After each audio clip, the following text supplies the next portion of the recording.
Okay, we are going to do problem number one and two to hopefully help you guys out. If you like get it and you're like, I don't need this, then great, don't watch it. But yeah. So we have question number one here. I copied it over here. We have if a crate with a weight of 500 newtons needs a force of 66 newtons to move it with a constant velocity, calculate the coefficient of kinetic friction between it and the ground. Draw a free body diagram. So starting with the free body diagram here, I have my box. The first force that I am going to draw onto it is going to be gravity. That's my downward force. So starting from the box, drawing down, I have gravity. Great. Next, and I should label that. So we have force due to gravity. Next, I have my normal force. So my normal force is the upwards one. And in this case, it does say, wait, let's label it. Sorry. Can't get ahead of myself in this. Okay, so we have our force, our normal force. That would be like the table on the crate, so on and so forth. Our force due to gravity is 500 newtons. Our normal force is also 500 newtons. Just if you want to be referencing that as you go, great. If not, that's okay too. Next of the things that it says is that it needs a force of 66 newtons to move it with a constant velocity. All right, so this is saying, okay, there is an applied force. It is to move it. I will pick to the right. So 66 newtons. If we're drawing it prospectively, this arrow should be a lot shorter than these arrows. But if not, that's all right too. So this one to the right is going to be our applied force. So that is our FA.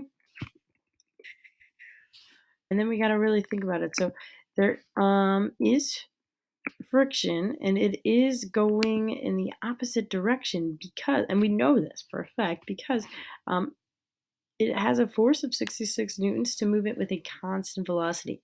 So constant velocity tells us that the forces are balanced. The net force is zero. So if the net force is going to be zero, we have, and it's zero because of that constant velocity means our zero acceleration. So our forces must be balanced and zero. So we have to have friction going to the left, balancing out the applied force.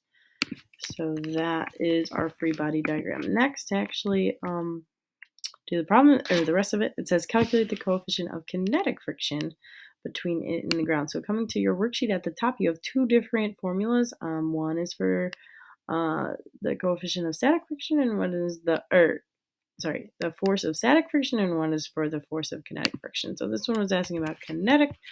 Just gonna bring this on over.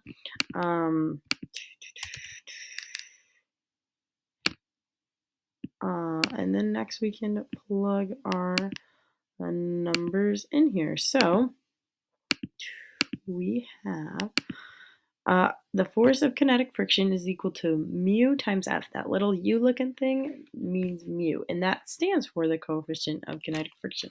So first is my force of kinetic friction. Now this problem doesn't specifically say, but we can infer it based on what it does say. So since it says a force of 66 newtons is needed to move it with the constant velocity, we knew that was the applied force, and therefore we know that's also the friction force because those have to be equal to keep our velocity constant.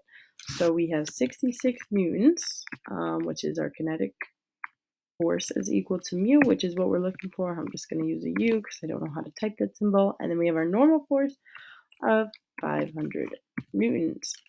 So in order to solve for U, you'll do 66 divided by 500. 66 divided by 500 equals 0.132. That is that, and there are no units on that. 0.132. So that is question number one. On to question number two. So again, we have a crate sitting on the floor of a warehouse, and Musclehead Mike applies a constant horizontal force of 196 newtons to move it with a constant velocity What is the coefficient of kinetic friction between the crate and the ground? Draw a free body diagram. So I have my free body diagram started here with my box. I'm going to start with gravity going downwards, like so. Next, I gotta label it. So we have the force of gravity. This time I'll put in the numbers as we go. So we have a 100 kilogram crate. So to calculate our force of gravity, we do mass times our acceleration. So our mass is the 100 kilograms, and then we are going to multiply that by 9.8 meters per second, which will give us 980 newtons as our force due to gravity. Since this thing is not moving up or down, it is just it's a crate, so it's like on the floor. We're not raising it, we're not lowering it. It's moving side to side. Anyways, our force upward from the normal force is also going to be that same number. So our force normal is going to equal 980 newtons as well. Those are balanced, canceling each other out. All right, next it says a constant horizontal force is applied. So we need to go to the right with 196 newtons. So again, proportionally, this arrow a lot smaller than these ones, 980 versus 196. So I have my force applied is equal to 196 newtons. And this one again, it is moving with a constant velocity. Therefore, I know that there has to be a force moving in the opposite directions, because if not, it's accelerating to the right now, because I have an unbalanced force in the rightwards direction. So I'm going to add my arrow, my force arrow to the left, and this one is going to be my force of friction, and it is going to equal 96 newtons as well. And again, I know this because it's moving with a constant velocity. So there needs to be no acceleration, and the way that happens is there's no net force, or the net force is 0.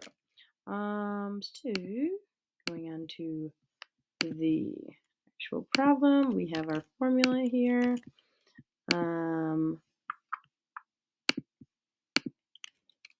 My force of kinetic friction is 196. This is kinetic because it's moving. I'm looking for U, and then multiplied by my normal force, which is 980 newtons.